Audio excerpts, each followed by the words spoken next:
to take you to socialism, but the ideology. Now, of course, as an African, I had some contradictions with Marxism-Leninism. I point out only two. As a result of my culture, if you're a Marxist-Leninist, you must be an atheist. That means you must say that God does not exist. I used to tell them, okay, I can say it, no problem. But my people, not in this generation. Maybe the next one, but not in this one. You know, for them, God and revolution, religion and revolution is one and the same. Of course, it's an African cultural question versus a European cultural question. Africa has given monotheism to the world, the first sacred book to the world, Judaism to the world, stabilized Christianity for the world, saved Islam for the world. We haven't speaking about African religions now, just the contributions to world religions. Europe never gave any religion to the world. All the universal religions entered from the outside, which means it's out of the culture of Europe herself. That's why they've always had this conflict with religion. I mean, they kill Jews, they kill Christians, they kill Muslims, they kill non-believers at the stake in Europe without the slightest hesitation. It's again because of this cultural problem with religion. But we don't have it in Africa. Religion and revolution has always gone hand in hand. Nat Turner was a righteous preacher. Denmark Vesey was a righteous preacher. Malcolm X was a righteous Muslim preacher. Martin Luther King was a righteous Christian preacher. Jesse Jackson was a preacher. Minister Louis Farrakhan's a preacher. So if you look very properly, you'll see for us Africans, religion and revolution has never had this dialectical break that it had within the European cultural. So Marxism-Leninism, coming out of the culture of Europe, was trying to impose this upon me. Let me give you one example. Once in Greenwood, Mississippi, when I was doing a program there of protest against the police, we had filled the jails, but there were young kids and the discipline was breaking down. So I had to go into the jail to establish discipline. So I picked some cadre to go with me just to go to jail and made 2 lines to confuse the police. I looked up on the line that I had picked and I see an old woman on the end of it. I went back there and said, ma'am, you're on the wrong line. I said, this line getting arrested. She said, I know, that's what they told me. I said, you ain't going to jail. She said, yes, I am. I said, they're brutal in there. She said, I know, they brutalized my daughter, brutalized my granddaughter, now I must go. I said, they don't respect age nor sex. She said, I know. She said, you worried about me, son? I said, ma'am, I'm very worried about you up in there. Don't you worry, son. I got a telephone in my bosom. As soon as they touch me, I'm going to call Jesus. He's going to take care of me. What am I going to do with that? Tell her to take the telephone out of bosom? So this has been our struggle. So when we said we were inclusive to race coming out of African culture, oh, wow, did we have trouble with everybody. But we've seen it clearly. This aspect of your ideology must come from your culture. And so we've been able to show that you cannot export revolution just like you cannot export ideology. It must be homegrown. Everybody has the same objective. We want a socialist system, a system where everybody's treated equally, where there's no rich monopolizing the wealth of the society against the poor. We all want that. But how to get there, our cultures will have to take us there. Now, we're running out of time. We've run out of time in this segment, but very quickly, you're then saying that the nations of the diaspora, our diaspora, are better off without the sustenance that they were getting from the Soviets? Precisely, especially in the immaterial aspect, because you can be dependent upon society materially and immaterially. And the worst dependence is the immaterial dependence. Okay, let's take another break. We'll be back with more quiet, low-key, laid-back discussion. The 60s, there were some who admired and respected Dr. King, but then began to drift away from some of his philosophies, specifically on self-defense and nonviolence and whatnot. But they remained in love with him, although they were at war with that particular philosophy. You used to have that problem. And at the same time, there was this feeling about Malcolm X at the same time. Can you sort of give me a recap of your thoughts if my comments are in any way accurate? Well, they are, except that I didn't have the problem that others had. It's because, you know, if you don't know anything about history, you hear the name King, you have to love him. But if you're a student of struggle, like I am, then I'm a no King, so I really got to love him. But I spied King's contradiction since Montgomery. When he started Montgomery, the racists bombed his house. I don't know if you remember this. They almost killed his wife. It was right on the bedroom, but somehow by just the grace of God, they didn't get killed because it wasn't time for him to go, because he went there and it really would have been trouble for us. So King didn't go. So King came out. You know, those Africans in Montgomery, they were steaming.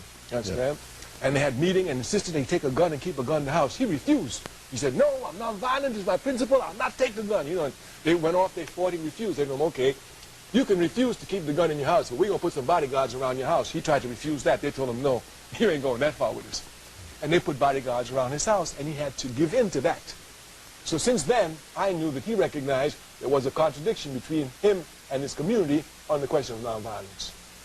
Was there a conflict within Dr. King Did Dr. King have a conflict within himself on this whole question? Not at all. As a matter of fact, you can see it. King really taught me a lot if you look at King seriously. King was attacked by Malcolm X. King was attacked by the Honorable Elijah Muhammad. King was attacked by the Student Nonviolent Coordinating Committee. King was attacked by the Congress of Racial Equality. What's the old man? Roy Wilkins attacked him. The Urban League attacked him. But if you will look, King never attacked anyone, or never answered anyone. We all attacked him. We all attacked him when we got mad. He was blocking something. Everybody went after him. Any way you can get him, they went screaming for him. But King, he never responded to any of the attacks. Unlike all of us. Malcolm responded, SNCC responded, everybody else responded. But King never responded. King actually had, and this is one of the things I appreciate about King, King was honest. I mean, he was totally honest. That's why he was so incorruptible. Not only materially, but immaterially, which is most important. And his break over the Vietnam War shows that he could not be corrupted immaterially. That's why the FBI knew, all right, we got to kill him now, because there's no way to control him. Malcolm X? Malcolm X was a great, great man. Of course, Malcolm X wanted confrontation. He wanted confrontation. And this was his biggest dilemma within the Nation of Islam. I'm surprised that I read so many discussions about the role of the Nation of Islam in killing Malcolm X and never make proper analysis. You know, this was the biggest confrontation they had. Malcolm was suspended because he wanted confrontation with Kennedy. Let's go get him. Chicken's coming home to roost. The Honorable Elijah Muhammad, given his perspective, his understanding, was correct when he said, we're not ready to confront them just yet. We got to build some more. But Malcolm saw King is talking nonviolence, but he's confronting. The students talking nonviolence, but they're confronting. Everybody's confronting except us. And that was his dilemma inside the Nation of Islam. So once you understand that, and you look, you will see Malcolm X grew by leaps and bounds in his entire life. And when he left the Nation of Islam was what appeared to be the flourishing, but it was just the bringing together of everything because he knew death was at hand. What have you perceived about the impact that he had in Africa? He met with several African heads of state. What? I remember that John Lewis, our then chairperson of the Student Nonviolent Coordinating Committee, followed Malcolm to Africa. He came right after Malcolm. We sent a delegation, invited incidentally by Stokely Ture to come to Guinea in 1964. That's how long we've been working. And when John Lewis came back, I wanted to hear the report. So I can't remember where he was going to report, but I got in the car that was going there. And what impressed me about the report was he kept saying over and over, everywhere we went, we were judged by Malcolm X. He said, and we couldn't get around admitting the truth of many of his positions. And of course, John Lewis was one of those nonviolent types like Martin Luther King, you know. And when he was pushed on the liberation struggles, he had to bend. I don't think as much as he bended when he went to inspect the troops in the Gulf, even being a nonviolent man, but he did bend a little then. What do you have to say about the Panther Party now in retrospect? There's no true history written of the Panther. Nobody gives the Panther history its right birthplace, which is Lowndes County, Alabama. The political party? No, the armed party. It was an armed party. It was an armed party. That's what people don't understand. And no place is better than Lowndes County, where they had racist terrorism, and they had those Africans terrorized, those racist groups.